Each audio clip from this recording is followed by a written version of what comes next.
Alright,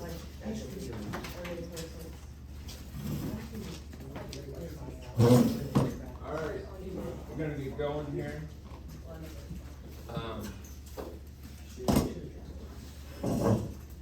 Would one of you young men like to pray to open us up this morning?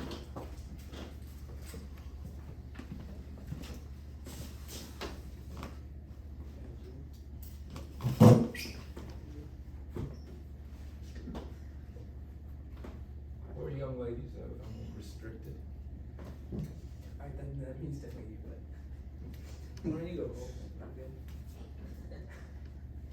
We gotta be leaders one day, boys.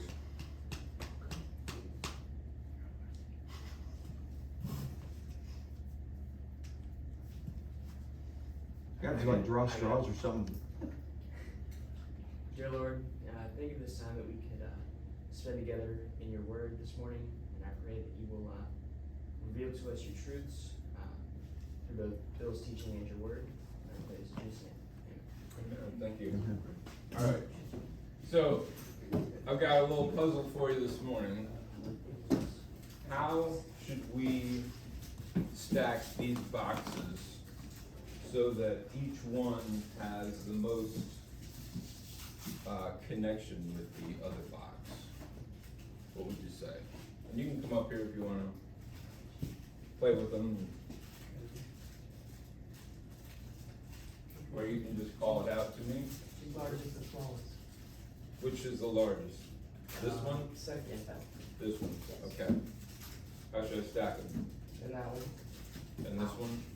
Oh, yeah, flat. Flat. Yeah. Flatten them? Yes. Flatten it like this? Yes. Okay. And then this one? Yes. Okay. Like this? Yes. Okay. And then the cracker box. Okay. And the lights. Okay. And why did you choose that? Why did you choose that order? It just looked like, I could tell the bottom one was the longest, so I had you lay it that way, it could just fit going upwards, the smaller ones fit. Okay. So yeah, each of them have the most foundation and connection. Okay. I've got 4 things: truth, God, the New Testament, and miracles. Which one do you think belongs to each of these boxes? God on the bottom, God on the bottom, okay? and truth, And truth. Okay.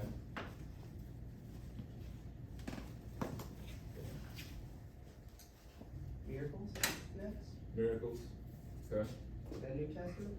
And the New Testament, okay. So, just like the boxes, they each are dependent on the thing below them, right? So, can you have God without truth? Yeah. No. Can you have miracles without the New Testament? No. Yeah. Okay, so you can have miracles without the New Testament, but you can't have God without truth. Okay? What do you think? Think we should switch these? Put truth first, and then God? That sound okay? I mean, the way I saw it was God's foundation, so he should be at the start. Right, if God is the necessary first being, that he is before all things, right? And of course, there is some combining of things because he is truth. But if we think of it in terms of making arguments for why we think Christianity is true, then if we talk to them about God and they say, I don't think truth exists, it makes it much more difficult to convince them that it's true that God exists. Because you'd say, hey, I want to talk to you about God. And they say, I'm going to take the foundation of even talking about God away from you and say there is no truth. See what I mean? Just like, people may want to talk about miracles, and if you want to talk about miracles, you haven't established that God exists, then that makes it difficult. But each one, you see that as we stack these things, that the focus becomes, or the options become less and less. If truth exists, then the agnostic that says you can't know truth, is that approach to life is kind of done away with. And you say, no, we can absolutely establish that truth exists, and we can know truth. So then that narrows the different options of different ideas. And then if you say that God exists, that further narrows what we're saying, the options for a worldview. And then again, if you say that miracles are possible, then you're talking about a God that's actually interacting with this world. And finally, if you say the New Testament is reliable, then you've established truth exists, God exists, miracles are possible, and that the New Testament is a reliable source. Then when you begin to talk about what Jesus said in the New Testament, then you have this foundational piece in place. So when you're talking to people, sometimes they'll want to start with, the Bible has a lot of errors. So if you start arguing with them about the reliability of the New Testament, there may be underlying things within their worldview that is going to make it impossible for you to successfully argue your case with them. Because if they're saying, yeah, there's a lot of errors in the Bible, but I don't even believe truth exists, then there's no amount of argumentation that could ever, you'd just be wasting your time telling about the reliability of the New Testament. So part of this is understanding visually how these arguments are stacked on each other and they're dependent on each other, and that's why in this paper you see I've built this little house that starts with truth and God, the miracles and the New Testament, and the gospel sitting on top of that.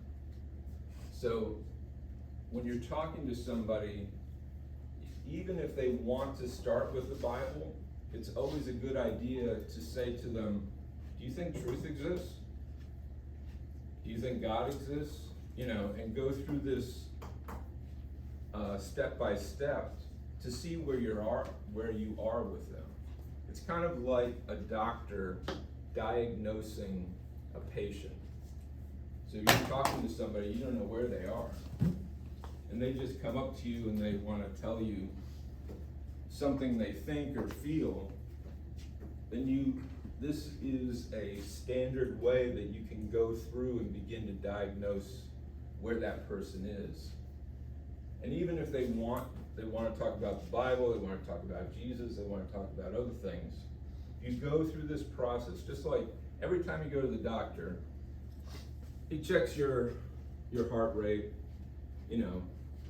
sees what your blood pressure is. He's got his regular things that he goes through to make sure that you're at a certain level for him to begin to do something else.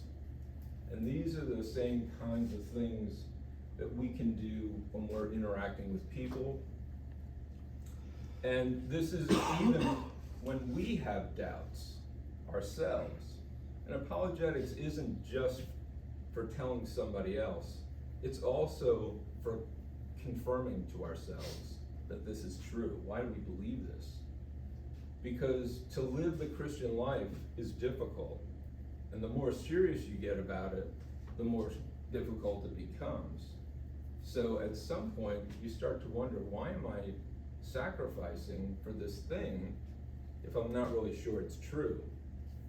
So you have to then begin thinking, all right, why do I think? You diagnose yourself and say, I know truth exists, I know God exists, etc. So, Hey, Bill? Yes. Can I say one thing real quick? Yeah. One thing that might be a little confusing about those labels is that there's two different orders of foundation, if you think about it. One is the foundation of being, and the other is the foundation of knowing, right? So if we start with understanding and agreeing that something is true and what that means, it's about knowing that God exists. But what we end up finding out, right, as we walk through those things, is that ultimately, truth, nothing exists without God. So God is the foundation of everything, right? His existence is what everything depends on. So ultimately, we understand that God is the foundation, his existing, and then everything from that, right? But there's a difference between the order of how things exist and then how we know them. So we might start by thinking, I exist, but I don't exist without God.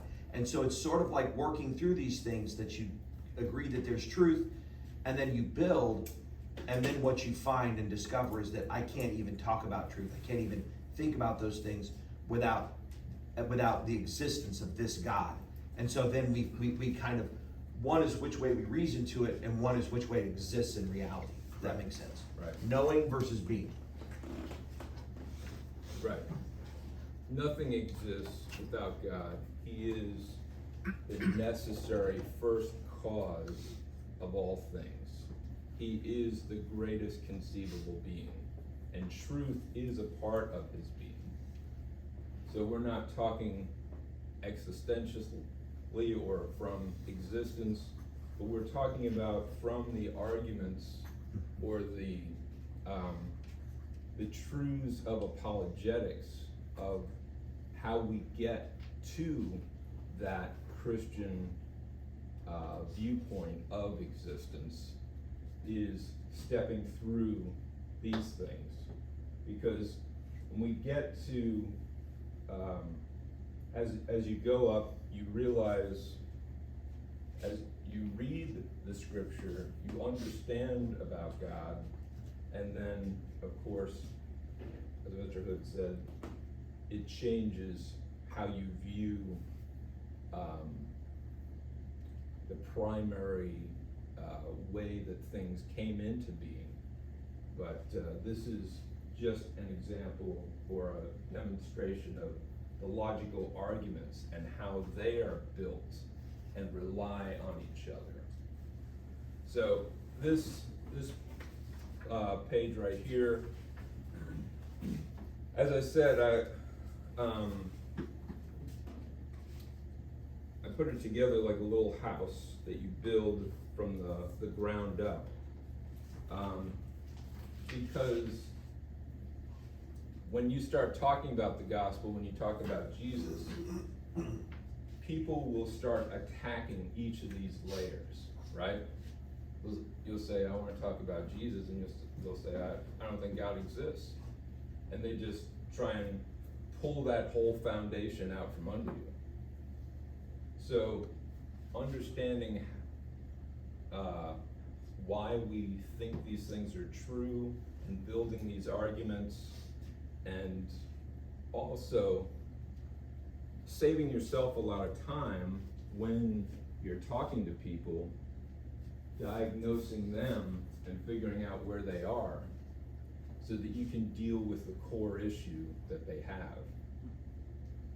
So, so then I've summarized each of these things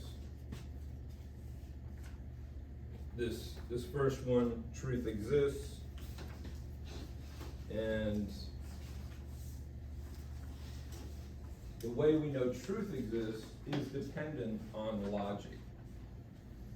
Logic, the laws of logic, there's about 9 basic laws of logic. 3 are primary, and the one that Aristotle said was the most important to know anything is this law we'll call the law of non-contradiction. It says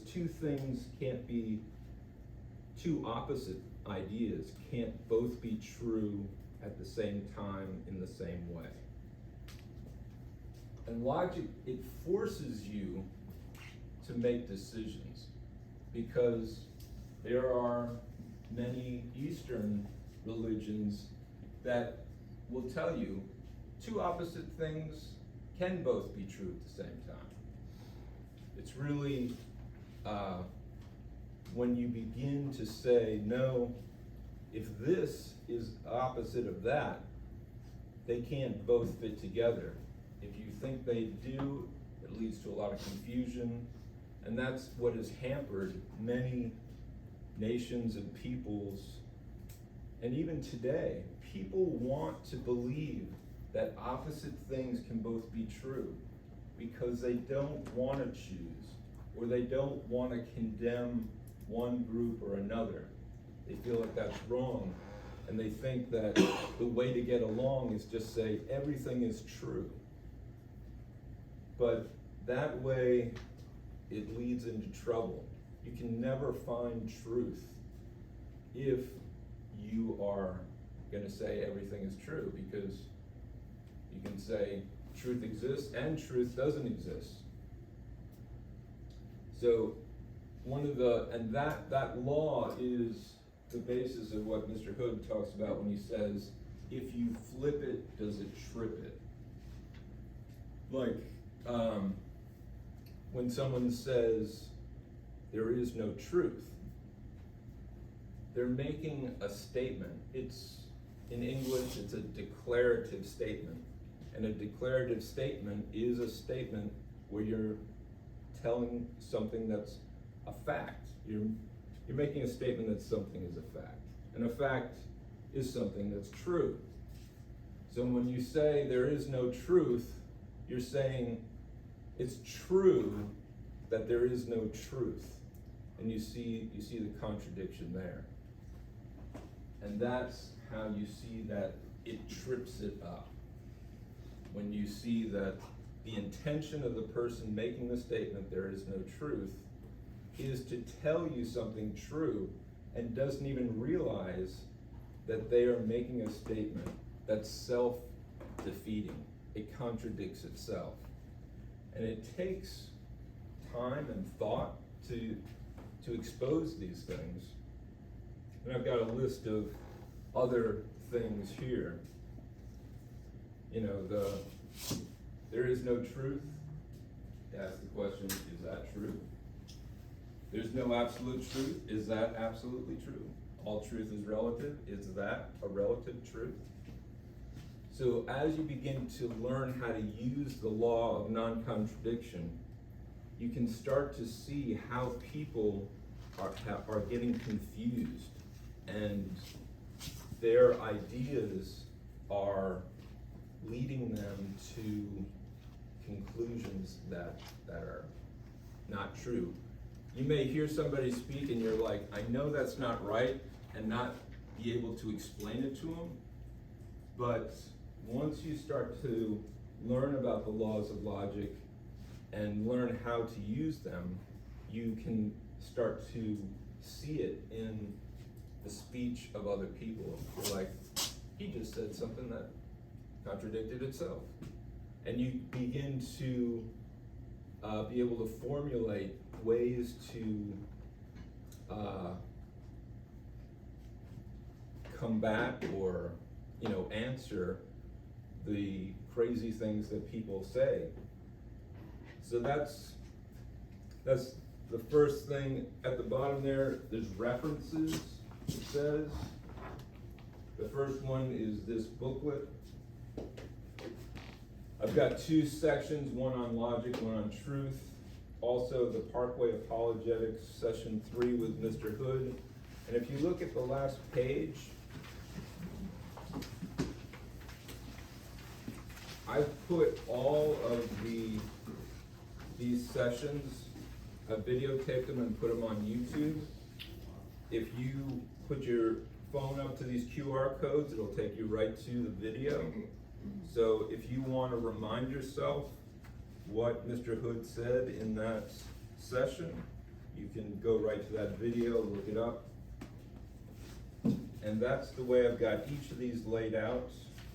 The next page, the second foundation, that God exists, talks about philosophical arguments, scientific arguments, and those are things that we're going to talk about today. So I wanted to just make you familiar. Also, there's some books that I reference, and on this back page there's a QR code to what book I'm talking about. In this second section on does God exist, I refer to books like this A Fortunate Universe is about the fine-tuning of the universe. Great book, written by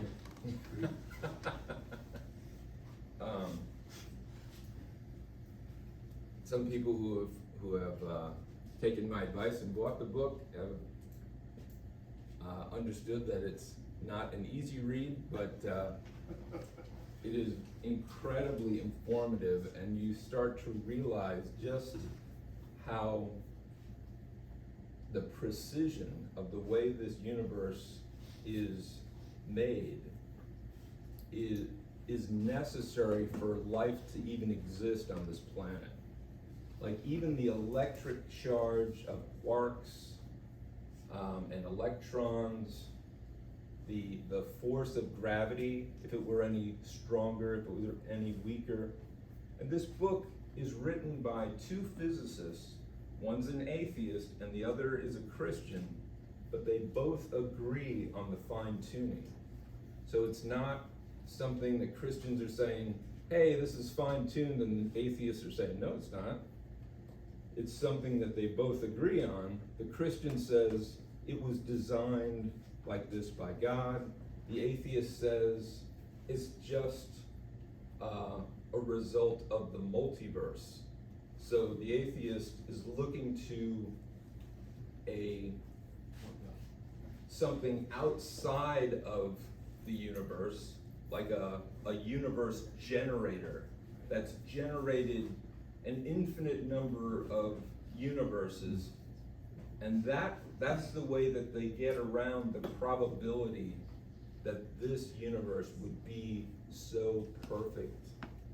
You know, it's called like a Goldilocks type of universe. So for the atheist, they have to point to something they cannot observe outside the universe and theorize that the fine-tuning is because of that. So that gives you a little idea there.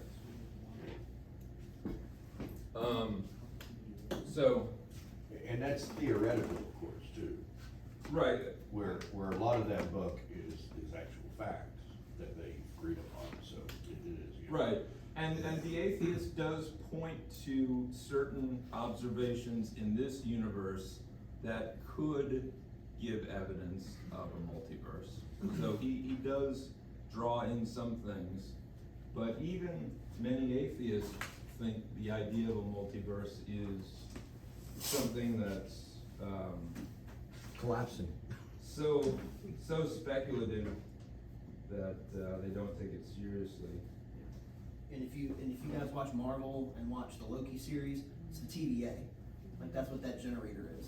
And if you've kept up with the seasons, it's breaking down.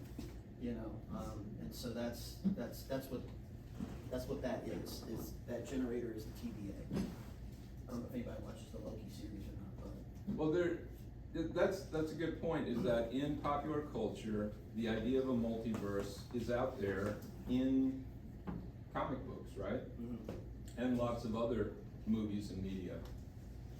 But the thing is that even if there is a multiverse, that does not defeat the idea that there is a God.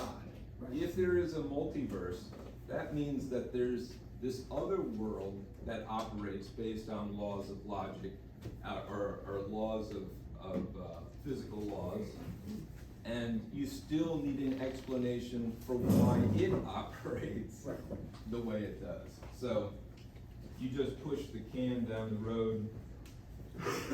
This booklet that each of you have is something that I've been working on, and so this first part, the first page is, each of us is responsible to search out the cause of our own existence.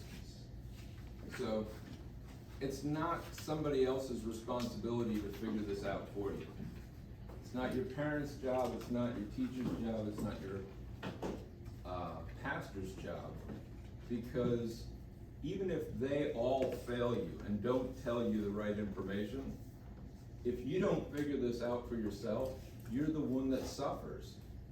So you should be motivated to try and search for the truth here. And so what I do is I present 12 pieces of evidence that are agreed upon by most people, regardless of their worldview, whether atheist, agnostic, theist. And the first one I start with, of course, is logic, because in order to think about anything, you have to use logic.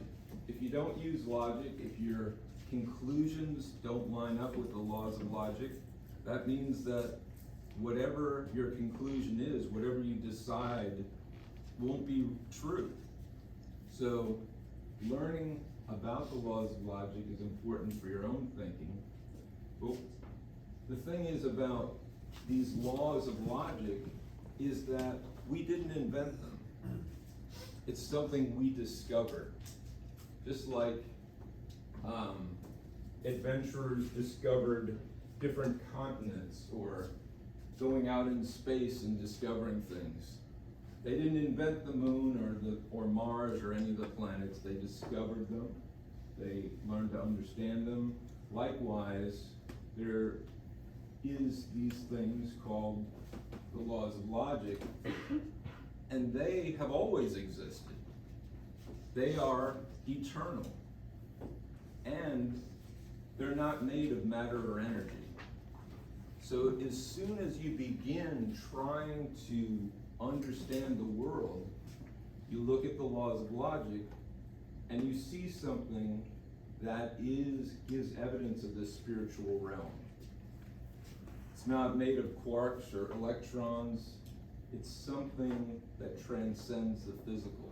It's something that goes beyond the universe. It's always existed. We know the universe had a beginning. The laws of logic existed before the universe.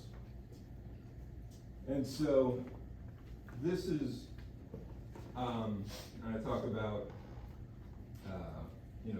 law of non-contradiction, of course. So, and then what I do is, like on page 11, I've got quotations from Aristotle himself. I'm not going to just tell you, Aristotle said blah, blah, blah. I'm quoting exactly what we know of his writings. And I give you, at the bottom here, this is called a citation. And this is what most people use, this format in college. It's called an APA formatted citation.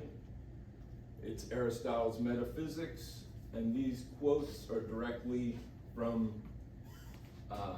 his writings.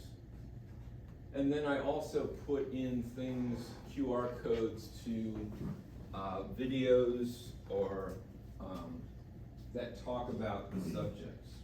So that's the general format of the whole book. Is a subject, I talk a little bit about it, I give you some quotations and some references for videos if you want further information. Mathematics, for the sake of time, we're not gonna go over all these, but mathematics, the laws of mathematics are like the laws of logic. They've always existed, they are non-physical. And in this one, I quote an atheist that acknowledges the fact that the laws of mathematics are not something that we invented. They're something that are eternal. Laws of ethics, same thing. And you might find that atheists may agree with you that, yeah, the laws of logic and the laws of mathematics are eternal and non-physical.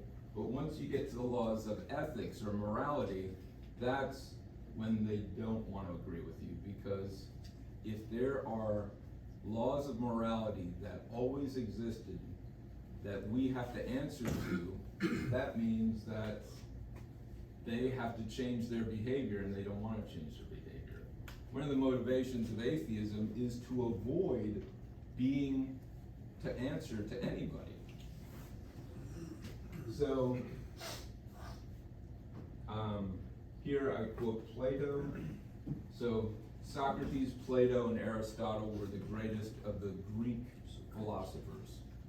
And so, and Plato says that, you know, we've gotten this idea of justice from a divine source.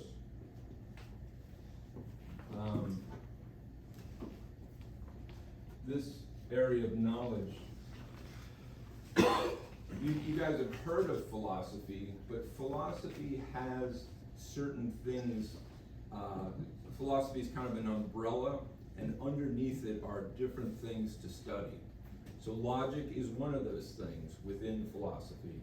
Another is what's called epistemology, which is really theories about how we know something. And the reason that's important is because, and a lot of what Mr. Hood has been talking about are the logical arguments, why we think something is true, why we think we can know something. And those things are more fundamental than science itself. People love science, they talk about science all the time, but science is actually completely dependent on philosophy. You can't do science without logic. You can't do science without these theories of knowledge. The scientists that started the scientific revolution, they were basing their ideas on philosophical arguments that had been built before them. And I use this example of Descartes. Descartes saying that, he's famous for saying, I think, therefore I am.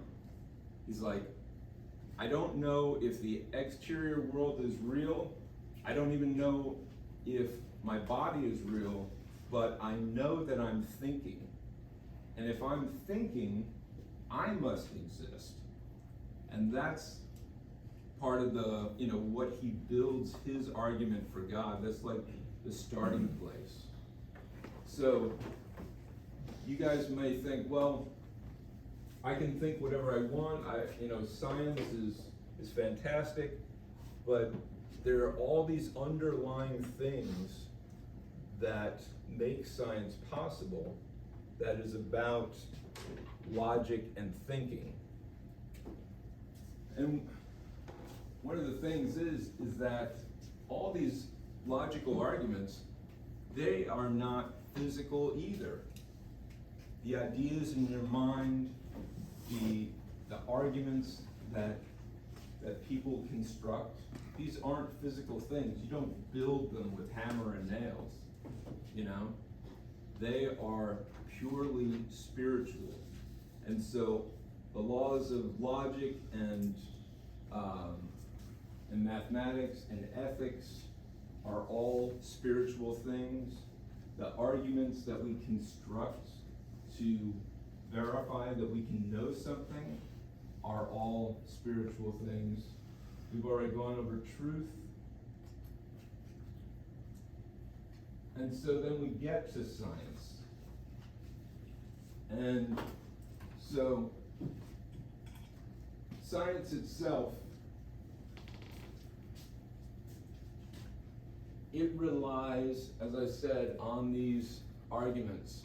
And so here, Michael Roos, who is an atheist, he acknowledges, I think we should recognize both historically and perhaps philosophically, certainly that the science side has certain metaphysical assumptions built into doing science. Metaphysical is another way of saying things that are not physical. They are spiritual. He wouldn't use the word spiritual, but it essentially means the same thing. It's not a physical thing. When I use the word spiritual, I'm using it in a general way, meaning it's not a physical thing. So you begin to see that all the most important things in life are all non-physical. And you can't even do science without these things. And what's interesting is you got a guy like Friedrich Nietzsche. Nietzsche is well-known atheist. He's well known for saying God is dead. He wrote stories in which he has his characters say that God is dead, atheistic characters. But Nietzsche recognized that the scientific revolution had its basis in a Christian faith. He says, it's still a metaphysical faith upon which our faith in science rests. That even we seekers after knowledge today, we godless anti-metaphysicians, still take our fire too from the flame lit by a faith that's thousands of years old, that Christian faith, which was also the faith of Plato, that God is truth and truth is divine. So,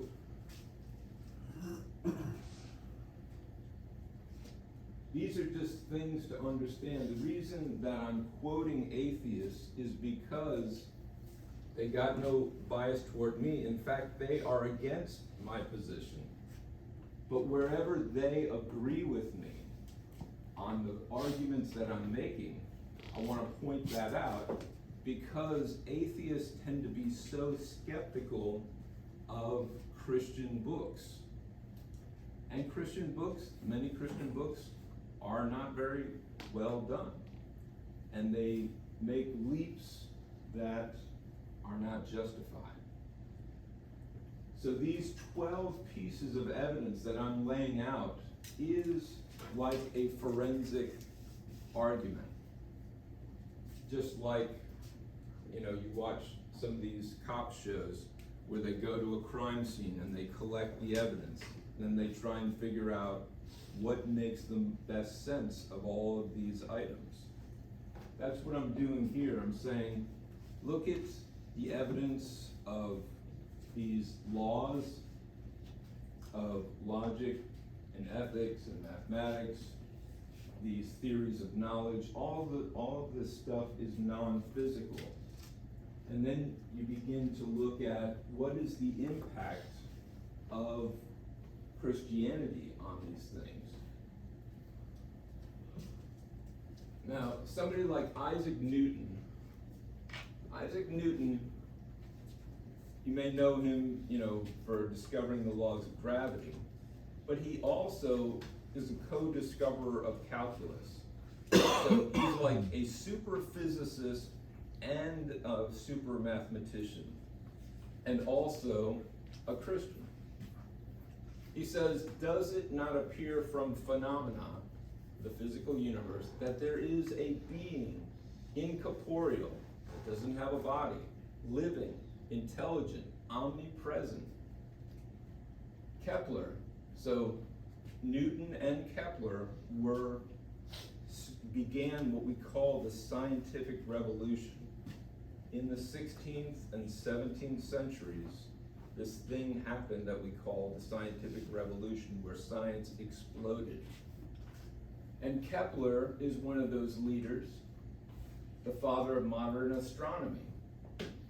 The chief aim of all investigations of the external world should be to discover the rational order which has been imposed on it by God.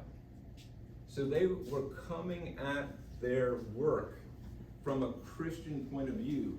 They were saying, we think the external physical universe was designed by a genius mind. And just like in the spiritual world that God imposes moral laws, we think that God has imposed physical laws on the physical world that makes it operate the way it does. And that way of thinking causes you to look for those things. That's why Newton was looking for the law that governed why things fell, why the apple fell from the tree.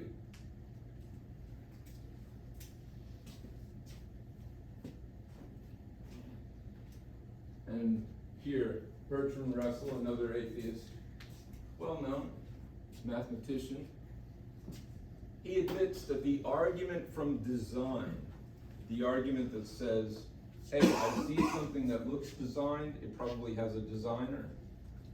What Mr. Hood referred to, it had these two combined characteristics, that it was specific and complex, is specified complexity, like what we see on Mount Rushmore.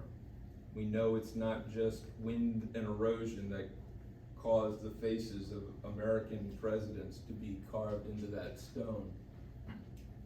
Bertrand Russell saying this argument, the argument from design, on a survey of the known world, we find things which could not plausibly be explained as the product of a blind natural force, but are much more reasonably regarded as evidence of a beneficial purpose. This argument has no formal logical defect. Its premises are empirical. So here is an atheist who's a logician saying this argument is valid. Of course, he didn't hold to it, and I'm sure he had his reasons. So Leibniz, the other co-discoverer of calculus. So I mean, these guys, when the idea that somehow Christianity and science and technology have some kind of separation, that Christians are ignorant hicks and only atheists or people who don't believe in Christianity are the smart ones, they don't know history. Leibniz, God, possessing supreme and infinite wisdom, acts in the most perfect manner, not only metaphysically, but also morally speaking. And he talks about, what we would find is that he does all things in an excellent way. So science is something that is dependent on these non-physical things, and the people that began modern science were Christians with the assumption that there is a theistic God that designed the physical world according to his a design, a genius plan that was implemented. This guy, A.J. Ayer, he's a professor of philosophy. He put forward the idea that only things that can be observed can be valuable, right? This idea that if it can't be proven scientifically, meaning in a repeated scientific process, then it's of no value. And at the end of his life, he realized that his statement, this goes back to the law of non-contradiction, his statement, only things that can be observed or, in a repeatable process are valuable, that statement cannot be proved by something that is scientific and is a repeatable scientific process. A classic, if you flip it, does it trip it? He just realized that Right. his own idea didn't even hold or make sense. And this is an idea that he was pushing for decades. And in an interview at the end of his life, he says, I suppose the greatest defect of logical positivism is what he called it, the theory that asserts that only statements verifiable through empirical observation are cognitively meaningful, is that nearly all of it was false. Here is this guy with a PhD in philosophy who was honored by teaching at all these great universities. At the end of his life, he realized I was completely wrong about this thing I was pushing. Cosmos. Cosmos, the Greek word in contrast with chaos. And Sister Hood mentioned this guy,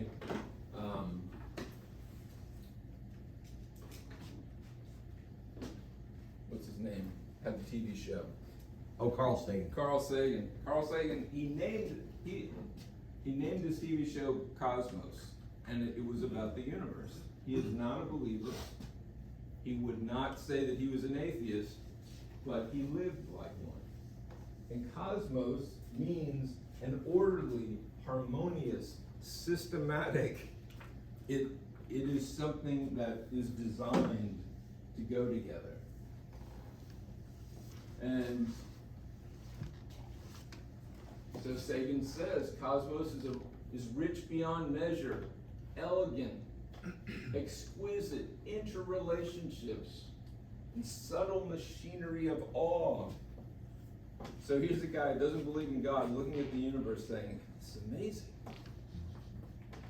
Fred Hoyle was an atheist who he wanted the universe to be eternal. And in the 20th century, the idea that the universe was eternal was this idea that they called the steady state theory. That the universe has always existed, we don't need an explanation for it. It just is what it is. Fred Hoyle was the one that coined the phrase Big Bang because he was making fun of it. As the scientific evidence came in saying the universe had a beginning, they didn't like that because then they had to find a cause for the universe. So he said, what is this, some Big Bang?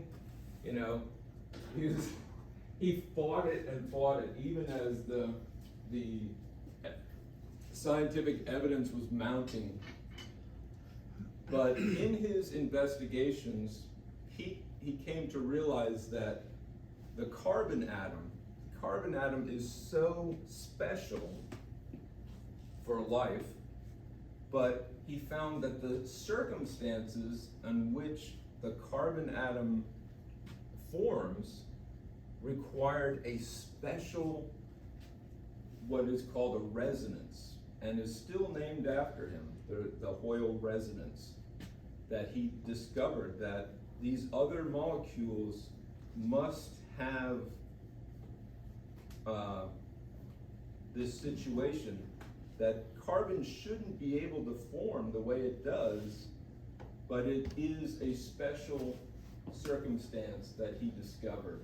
And in the end of his life, writing in the journal for his university, his alma mater, he says the common sense interpretation of the facts suggests that a super intellect has monkeyed with physics, chemistry, and biology.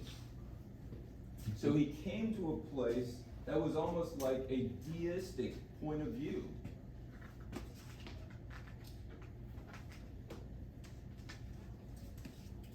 Paul Davies, an agnostic, he's talking about the fine-tuning of the universe. He says, the really amazing thing is not that life on Earth is balanced on a knife edge. You imagine a knife, anything that you would balance on the edge of a knife would have to be perfectly balanced, right? The really amazing thing is not that life on Earth is balanced on a knife edge, but the entire universe is balanced on a knife edge and would be total chaos if any of the natural constants were off even slightly. Natural constants like the speed of light. So he's an agnostic. He does not recognize God. Then Stephen Hawking, who was an atheist, he was aware of the fine-tuning as well. And he says the remarkable fact is that the values of these numbers seem to have been very finely adjusted to make possible the development of life. He says, for example, if the electric charge of the electron had been only slightly different, stars either would not be able to burn hydrogen and helium, or they wouldn't have exploded. So what they're finding is there is this causal connection between life on this planet and how everything works within the universe, how chemistry works, how physics works, and if they weren't exactly the way they were, that life would not be possible. That there would be no planet that could host life as it does on this planet.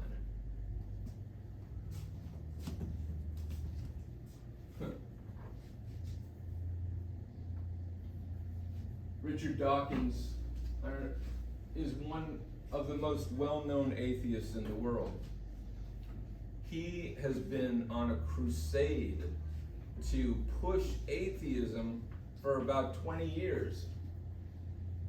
After 9/11, he was determined that religion was going to destroy humanity.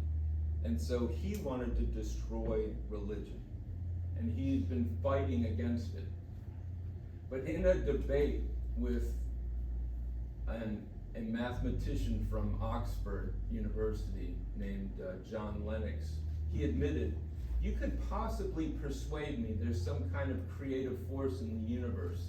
There's some kind of physical, mathematical genius who created everything.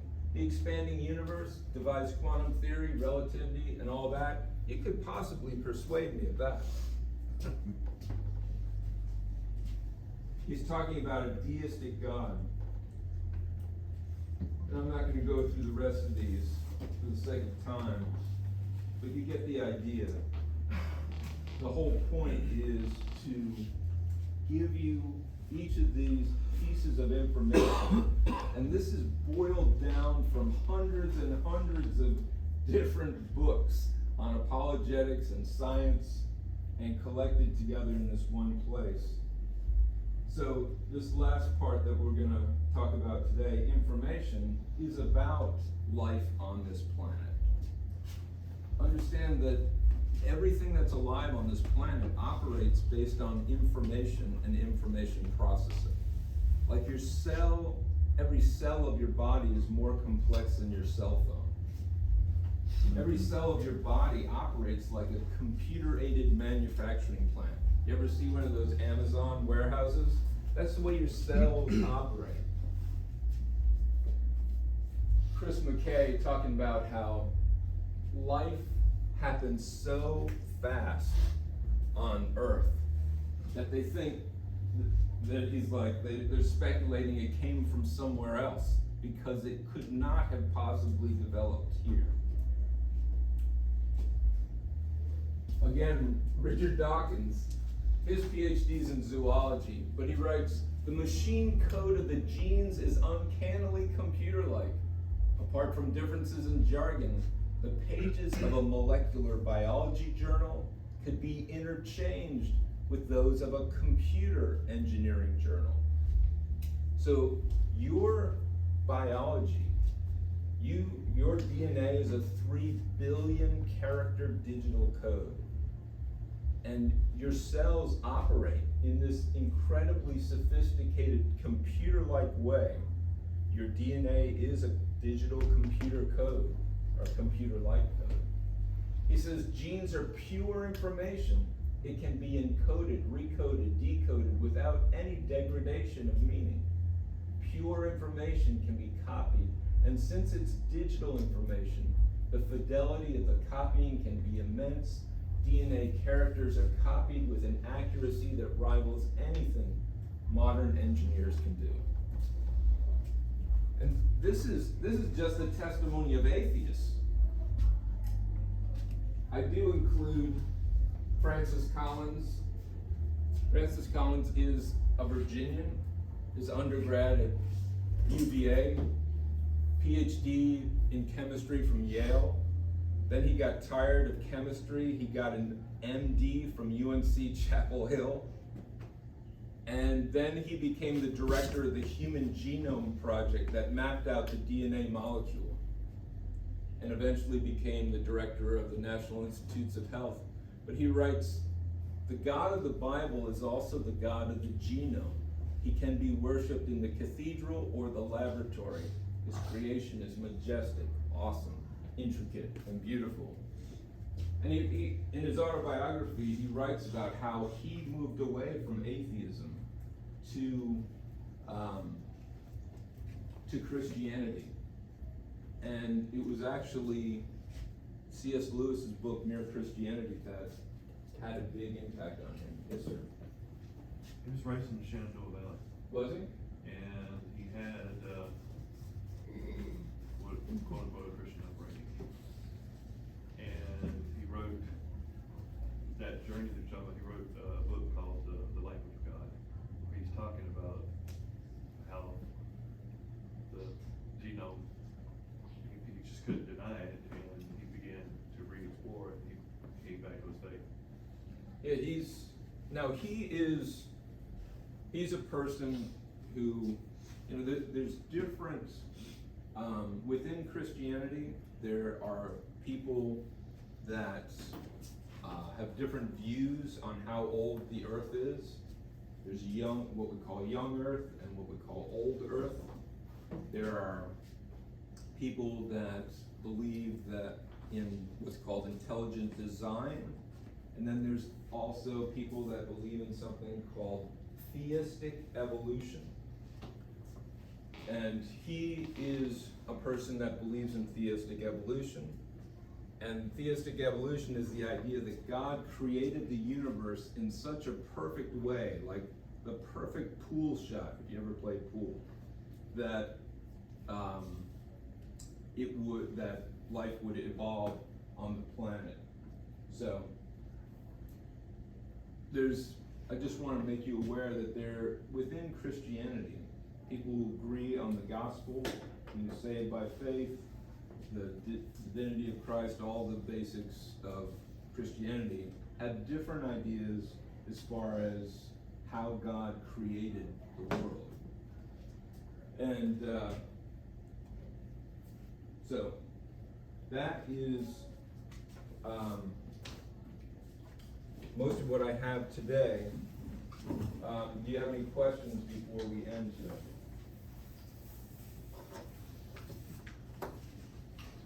I guess I have a statement, if that's okay. Yes. I think what we need to understand, this is just something I got, the enemy is not liking this whole idea of building a foundation of faith. And so this is so important because we should be willing to die for the things that we believe in. So, but we need to be, the reason this foundation is being created by Mr. O'Brien is so that we are not manipulated by suggestion, which is what the enemy uses to manipulate our movements.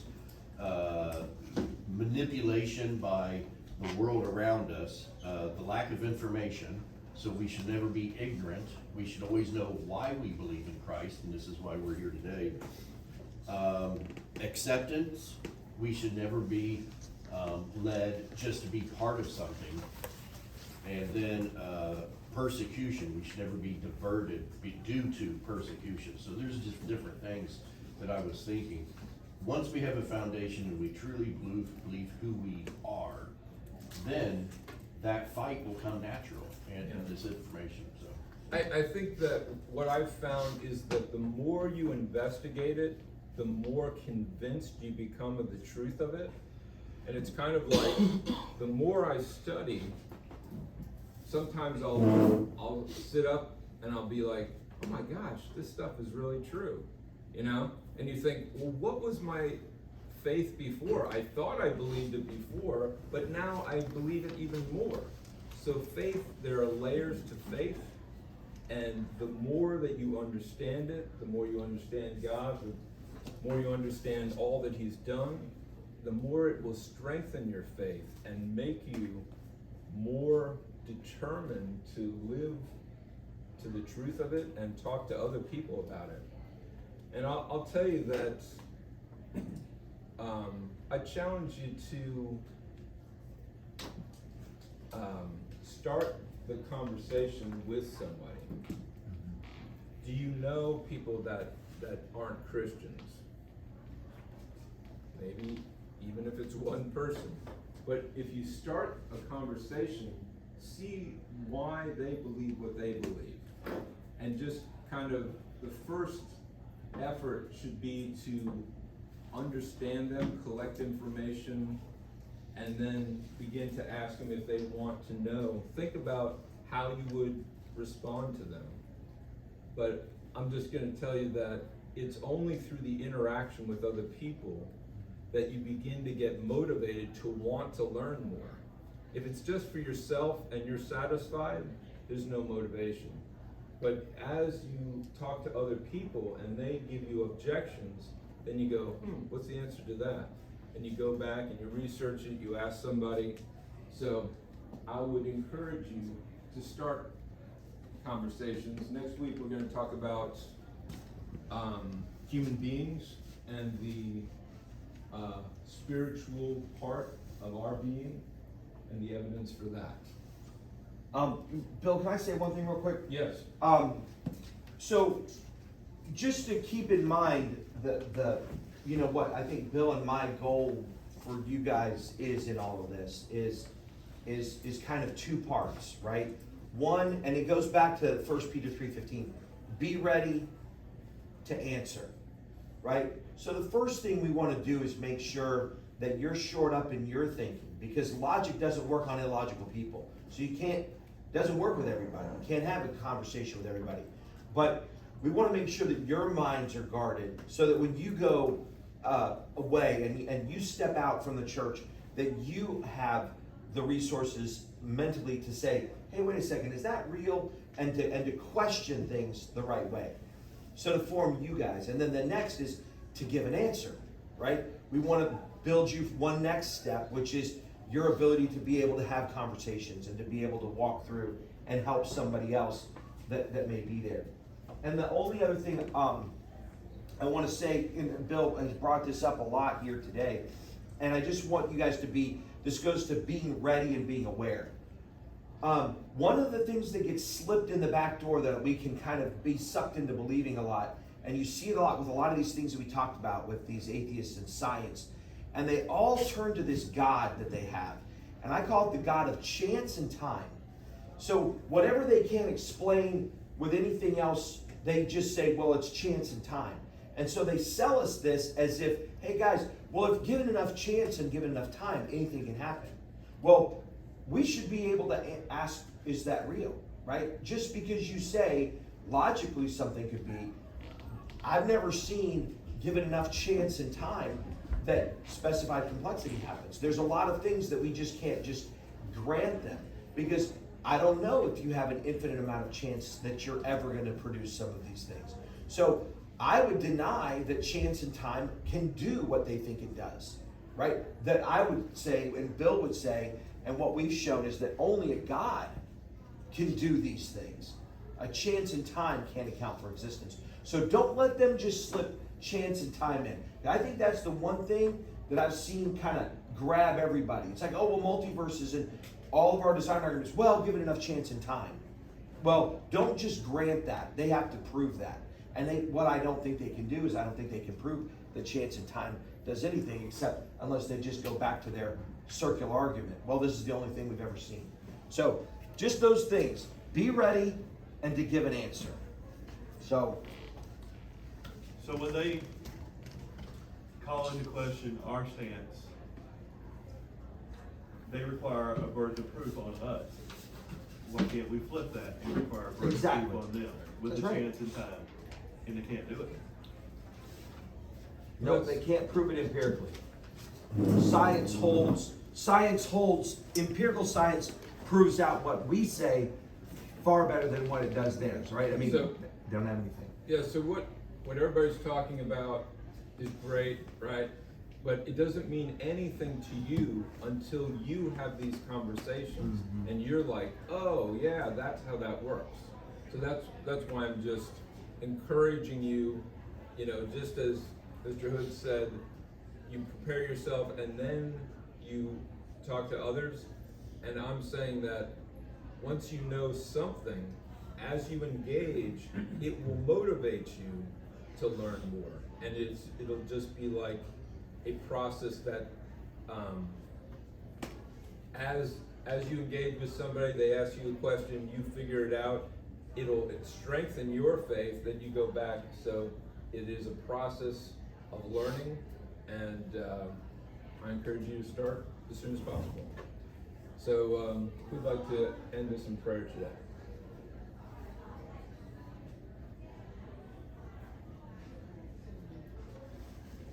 Dear Lord, thank you for bringing us all here today. Thank you for just another day, God, of being able to learn more about apologetics and just truth and how to tell people and share the gospel with people, God, and how to help them see scientifically and all around, God, how you are real and how, God, you created everything. I pray, God, that everything that we took in today will just be able to process through, God, and be able to share this week with at least someone. Please bring someone on our path or for you to share with. Please be with us as we go through the service or the rest of the day, God, and help us have a good week. In your name, amen. Amen. Thank you.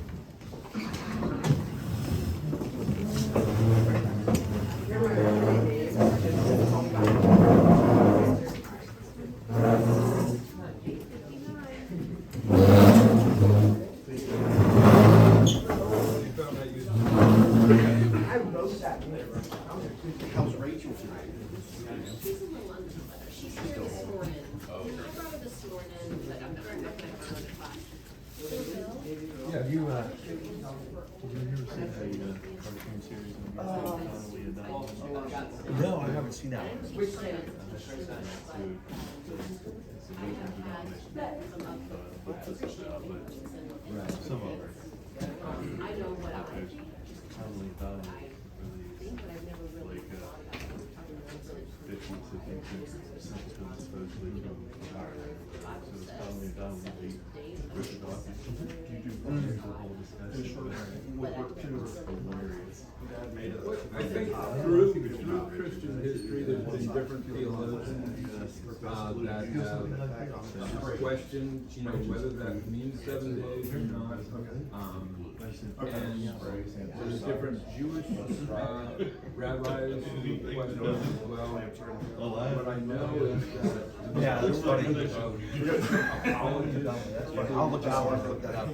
Internationally well known are mostly old, so they and intelligent design. So they believe in an old earth, but they believe God acted in time to create things.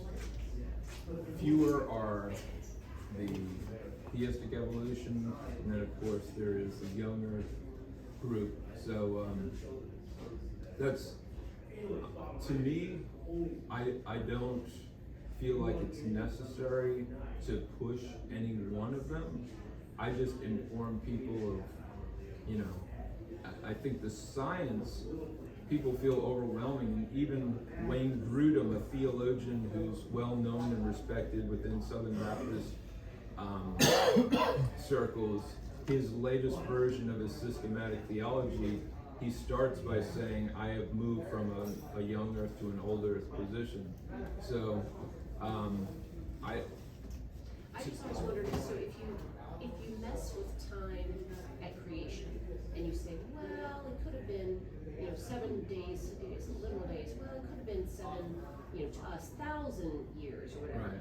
how does that impact 3 days in the grove? How does that, you know what I mean? Right. So then you start picking apart Well, numbers everywhere right. else. So But that's where I I've always think, thought. I think that can also be a trap in where it forces you into a young earth interpretation.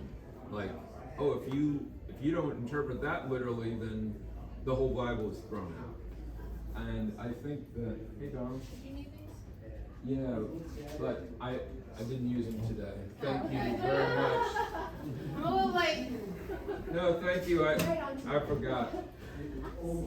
Hi, nice to meet you. Yes. Oh, okay. Yes. Yeah. We're both sweet things about Marie. Nice. Well, I just thought that was it. You know, like I said, I was seeing Holly. Oh, She okay. knows what some of the kids. I get you. Okay.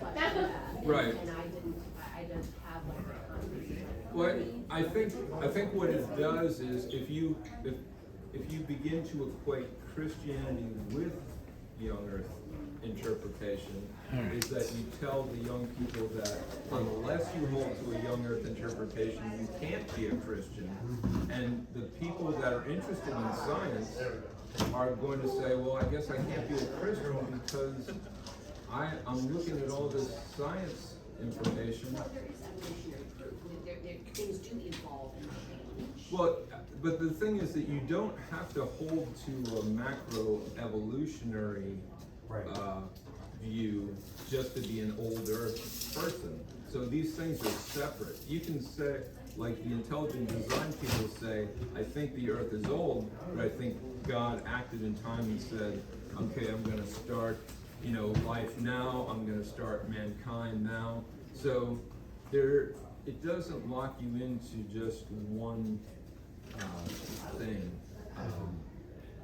And even within the old earth group, there's variation, right? To say that, like, they talk about like whether there's a gap theory or other things, but they can say that, well, God's creation, for example, the number of days, they might say that, well, the number of days are 24 days, except the seventh day doesn't have an end, right? So that's an age, right? We're in the seventh day, and God has rested from that. So it's sort of like these periods of time.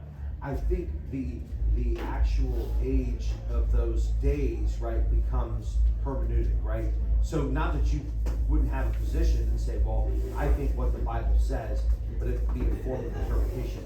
But even given that, even if we say, hey, hermeneutically, I come to one conclusion about the age versus something else, what is very important is that as an older person, right, the older Christians that there are some in various camps, but many of the older folks that I know would also equally say that, but while an older is required for their evolutionary principle, it's not enough, right? In other words, evolution is still not true.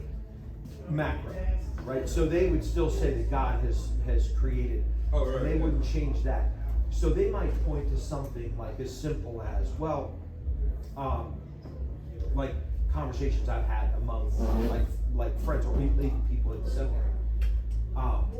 They might point to something like, well, the stars are millions of light years away, but we can see them. How can I see a star? Like the light's here. So just that alone sort of speaks to them that God must have set things in, and there was some sort of time, and then the time, as these times kind of unfolded, then God says, I'm going to create man, and then I'm going to do these things. And that could have been on an expedited scale, but there might be this other time. So they would ask that question, and then which the young earthers sort of on the hook to say, well, why can you see the stars? Right? Because we all agree how far away they are. And so that leaves the young earther. So even though the young earther might say, well, I've got the Bible and I'm going to be hard here, they're also going to have to turn to an apparent age idea, right? Well, what did Adam look like when he was created? He didn't look like an infant, right? So God could create the world, instantaneously with apparent age, like a tree that's fully grown or something like that. How many rings did it have to be cut down? Yeah, interesting. So The young earthers have those kinds of things to deal with, like, you know, well, what's a parent age, and then the old earthers have other things to deal with, right? And like Hugh Ross is a great Oh, yeah. guy who's an old earther.